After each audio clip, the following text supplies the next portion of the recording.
அனைத்து தமிழ் நேயர்களுக்கும் என் அன்பான பணிவான வணக்கங்கள். நான் உங்கள் ஜோதிடர் ஆர்.எஸ். பிரபுகாந்த். அன்பர்களே, ரிஷபராசி நேயர்களுக்கு இந்த ராகு கேது பயிற்சியுடைய பலன்களை பற்றி தான் நம்ம பார்க்க போகிறோம். இந்த ராகு கேது பயிற்சி உங்கள் வாழ்க்கையில் என்னென்ன பலன்களை கொடுக்க போகிறது என்பதை பற்றி தான் இந்த வீடியோவில் நம்ம பார்க்க போகிறோம். வீடியோவை முழுமையாக பாருங்கள் அன்பு நேயர்களே. ராகு கேது என்றால் என்ன என்றால், நவ கிரகங்களில் முக்கிய பங்கு வகிக்கக்கூடிய ராகு கேது என்றால் சர்ப கிரகங்கள். ராகு கேது பயிற்சி வரும்பொழுது ஒவ்வொரு மனிதனுடைய வாழ்க்கையிலையும் நமக்கு என்ன நடக்கப் போகிறது என்ற ஒரு பயத்தை, அச்சத்தை, பெரிய கவலைகள்லாம் கொடுக்கக்கூடியவங்க இந்த இரண்டு கிரகங்கள். ராகு பகவான் தலையாகவும் கேது பகவான் வாளாக விளங்கக்கூடிய இந்த இரண்டு கிரகங்களும் கொடுக்க ஆரம்பித்தால் நிறைய கொடுப்பாங்க. கெடுக்கணும்னு நினைச்சா தெய்வதாட்சினியே பார்க்க மாட்டாங்க. அப்படிப்பட்ட கடுமையான கஷ்டங்கள், நெருக்கடியெல்லாம் ஒரு மனிதனுடைய வாழ்க்கையில் கொடுப்பாங்க. அப்படி கொடுக்கக்கூடிய இந்த கிரக பயிற்சிகள் ரிஷபராசி நேயர்களுடைய வாழ்க்கையில் கண்டிப்பாக நன்மைகளையும் கொடுக்கக்கூடிய இடத்துல இந்த ராகு கேது பயிற்சி வந்திருக்கு என்பதை நீங்கள் அறிந்து வாழலாம் அன்பர்களே. ராகு கேது பயிற்சி பார்த்தீங்கன்னா வாக்கிய பஞ்சாங்க அடிப்படையில் 26/4/2025 இது வாக்கிய பஞ்சாங்க அடிப்படையில். திருக்கணித பிரகாரம் பார்த்தோன்னா 18/5/2025ங்க. ஏறத்தாழ 22 நாட்கள் டிஸ்டன்ஸ் பிரகாரம் இந்த ராகு கேது பயிற்சி ஆகிறாங்க. நம்ம பஞ்சாங்க அடிப்படை அப்புறம் பார்க்கலாம். ஆனால் அந்த பயிற்சியுடைய பலன்கள் எல்லாம் ஒன்றாக தான் அமைய போகும். இந்த ராகு கேது இதனால் பார்த்தீங்கன்னா மீனத்தில் இருந்த ராகு பகவான் கும்பத்திற்கு பயிற்சி ஆகிறார். கன்னியில் இருந்த கேது பகவான் சிம்மத்துக்கு பயிற்சி ஆகிறார், இடம்பெயர்ச்சி ஆகிறார்கள். இப்படிப்பட்ட இந்த இரண்டு பயிற்சிகள் ஆவது நல்லதா தீமையா அப்படின்னா, அதாவது பொதுவாக ரிஷபராசி நேர்களுடைய வாழ்க்கையில் சுகஸ்தானம் என்று சொல்லக்கூடிய 4வது வீட்டுக்கு கேது பகவான் வருகிறாருங்க. இந்த 4ஆம் வீடு என்பது சந்தோஷம், சுகம், தன்னுடைய வாழ்க்கையில் அனைத்து வித நன்மைகளை சொல்லக்கூடிய தாயாருடைய இடம், தன்னுடைய பூமி நிலம், சந்தோஷங்கள், எத்தனையோ விஷயங்களை அடுக்கிக்கிட்டு போகலாம். அப்படிப்பட்ட இடத்துல கொடிய கிரகமாகிய கேது பகவான் வந்து அமர்கிறாருங்க. அவர் 4வது வீட்டில் வருவதனால ரொம்ப கடுமையான கஷ்டங்களை கொடுத்துருவாரோ அப்படின்லாம் பயப்பட வேண்டாம். ஏன் பயப்பட வேண்டாம் அப்படின்னா, 4ஆம் வீட்டில் கெட்ட கிரகங்கள் வந்தாக்க கெடுதல் பண்ணுதான் ஆவார். ஏன்னா ராகு கேதுக்கு ஒரு தன்மைகள் இருக்குது. ராகு பகவான் முதல்ல கொடுத்து பிறகு கெடுப்பார். கேது பகவான் ஃபஸ்ட்டு கெடுத்து அதன் பிறகு கொடுப்பார். இதாங்க வித்தியாசம். சரிங்களா? அப்போ உங்களுடைய வாழ்க்கையில் போதிய அளவு இது கெடுக்கக்கூடிய தீமையாக இருக்காது. இருந்தாலும் சுகஸ்தானத்தில் வந்து அமர்வதனால சுகபோக வாழ்க்கையில் சிறு சிறு குறைபாடுகளை வைப்பார். முதல் பகுதி 9 மாதங்கள் கொஞ்சம் ஆற அமர பொறுமையோடு நீங்கள் கையாள வேண்டும். யாரிடமும் கொடுக்கல் வாங்கல் விஷயத்தில் சிக்கி கொள்ளாதீங்க. பாரபட்சமின்றி பார்க்கக்கூடிய மனம் உள்ளவங்க நீங்கள்.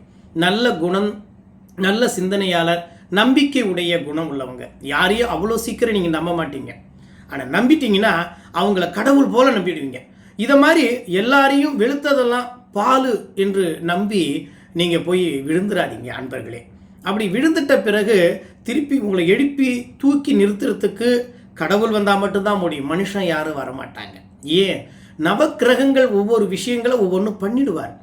அவர் பண்ணக்கூடிய சேட்டைகளில் நம்ம மீண்டு வரத்துன்றது சாதாரண விஷயம் கிடையாது. அதன் பிறகு நம்ம இறை வழிபாடு, பல விஷயங்கள் ஈடுபாடு நம்ம எடுத்தால்தான், பரிகார வழிகள்லாம் எடுக்கும்பொழுது தான் இந்த பிரச்சனையிலேருந்து நம்ம மீண்டு வருகின்றோம். அதுவும் முழுமையான தீர்வு கிடைச்சி விட்டதா என்று நம்மளால் சொல்ல முடியாது. ஏன்னா அன்பர்களே, நமக்கு வருமுன் காப்போம். அணை வருவதற்கு முன்னால், அதாவது வெள்ளம் வருது அப்படின்னும் போது அந்த வெள்ளம் வருவதற்கு முன்னாடி அணையை நம்ம கட்டிடணும். வெள்ளம் வந்த பிறகு அணையை கட்டு அப்படின்னா முடியுமா? முடியாது. அந்த மாதிரி தான் பிரச்சனைகளை பெருசாக்கிட்டு அதன் பிறகு சரி செய்யணும் அப்படின்னு நினச்சிங்கன்னா அது ஒரு கஷ்டம், ரொம்ப கஷ்டம். நீங்கள் தலைகீழ தண்ணி குடித்தா கூட அதுலேருந்து மீண்டு வர்றது ரொம்ப கஷ்டம். அப்படி மீண்டு வரணும் அப்படின்னாக்க நமக்கு எல்லா வகையிலையும் பலம் இருக்கணும், எல்லா வகையிலையும் நம்ம சப்போர்ட்டிங் இருக்கணும். அப்படி இருந்தால் அதுலேருந்து மீண்டு வரலாம். ஆனாலும் அதுவும் ஒரு வகையில் துன்பந்தான் என்பதை உணர்ந்து வாழுங்கள் நண்பர்களே. எந்த வீட்டில் வந்து அமர்கிறாரோ அதுவே சொந்த வீடு இந்த ராகு கேதுக்கு. அதனால் சர்ப கிரகங்களாக சொல்லக்கூடிய இந்த கேது பகவான் 4வது வீட்டில் வருவதனால கொஞ்சம் தீமையான விஷயங்கள்லாம் செய்வாருங்க. கொடுக்கல் வாங்கல் விஷயத்தில் கவனமாக இருக்கணும். ராகு கேதுக்குன்னு ஒரு பவர் இருக்குது. என்ன பவர் அப்படின்னா, அதாவது பிதாமகா காரகன் என்றால் ராகு, மாதுர்காரகன் என்றால் கேதுவும் சரி. கொடுக்கணுன்ற நேரத்தில் கொடுத்துட்டார்னா அதை தடுக்க எவராலையுமே முடியாது. அப்படிப்பட்ட பலன்களையும் கேது பகவான் கொடுப்பார் என்பதை அறிந்து வாழுங்கள் அன்பர்களே. அதனால் முற்பகுதி 9 மாதங்களில் கொஞ்சம் கூடுதல் கவனம், குடும்பத்து மேலே பொறுப்பு, கொடுக்கல் வாங்கல் விஷயத்தில் கவனமாக இருங்க. தங்களுடைய சுகபோக வாழ்க்கையில் கொஞ்சம் ஏற்றத்தாழ்வு வரும். தாய் மீது அக்கறை செலுத்துங்க. தாய்க்கு உடல்நலத்தில் பிரச்சனைகள் ஏற்படும், மருத்துவ செலவுகள் ஏற்படும், அவர்களுக்கு கரங்கால் சம்பந்தப்பட்ட பிரச்சனைகள் ஏற்படும், மூக்கு, தொண்டை, வாய் இப்படிப்பட்ட பிரச்சனைகளை கொஞ்சம் கடுமையாக கொடுப்பாரு. ஒரு சில பேருக்கு ரணம் சிகிச்சை செய்யக்கூடிய சூழ்நிலைகளும் கொடுப்பாருங்க அன்பர்களே. நீங்களும் வண்டி வாகனத்தில் போகும்போது கொஞ்சம் பார்த்து பயணம் பண்ணுங்க.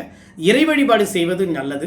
ஞானிகளாக இருக்கக்கூடியவங்க, மகான்களாக காட்சியளிக்கக்கூடியவர்களுக்கு உங்களால் இயன்ற வேஷ்டி, சட்டை, துணிமணி, ட்ரெஸ்ஸு ஞானிகளுக்கு ஏற்ற மாதிரி கொடுத்து அவங்களுடைய ஆசையை வாங்கி வந்தாலும் பெற்றாலும் நன்மையாகவே இருக்கும் அன்பர்களே. அடுத்த 9 மாதங்கள் 1.5 வருடங்கள் இல்லையா? அப்போ 1.5 2 பிரிச்சிங்கன்னா என்ன?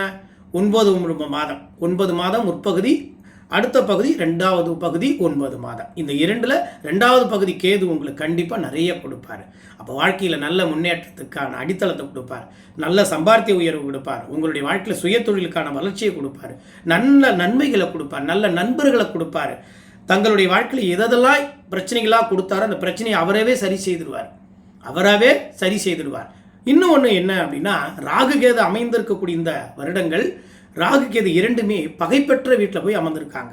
அவர் வலிமையான இடத்துல போய் அமைந்தாதான் அதிகமான தீமைகளை கொடுப்பார். ஆனால் அமர்ந்திருக்கக்கூடிய இடம், அமரப்போகிற இடம் என்ன? பகை உள்ள இடம். பகையினால் பெரிய பிரச்சனைகள் உங்களுடைய ராசிக்கு இல்லை, மற்ற எல்லா ராசிக்கும் ஒவ்வொரு வகையில் அது நன்மைகள் தான். அதனால் உங்கள் ராசிக்கு கூடுதல் நன்மையும் கொடுப்பார். ஜீவித ஸ்தானத்தில் ராகு பகவான் அமர போகிறாருங்க கும்பத்தில்.